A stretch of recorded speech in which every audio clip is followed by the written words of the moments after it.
In front of me is HONOR X7b, and today I would like to show you how you can add audio or video file to text message.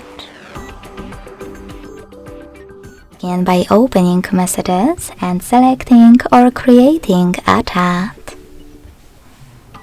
Now click on this plus at the bottom left corner and click on Files.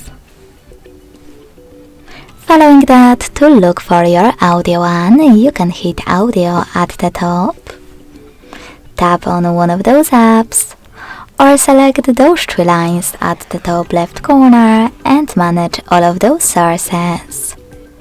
After finding your file, just hold it and tap on select at the top right corner to attach it. To add a video one, click on Gallery section instead of Files. And if your video is recent, tap on it right away.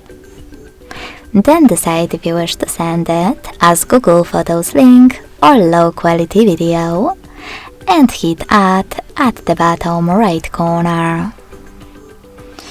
If you wish to, you can always click on Gallery.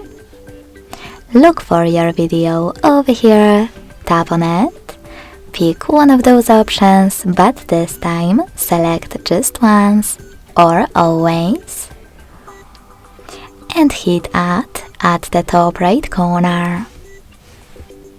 You can also select Gallery, click on Folders and look for your video the same way as an audio file. Then hold it and click on Select at the top right corner to attach it. Thanks so much for watching. If you enjoyed this video, don't forget to leave a like, comment and subscribe. Bye!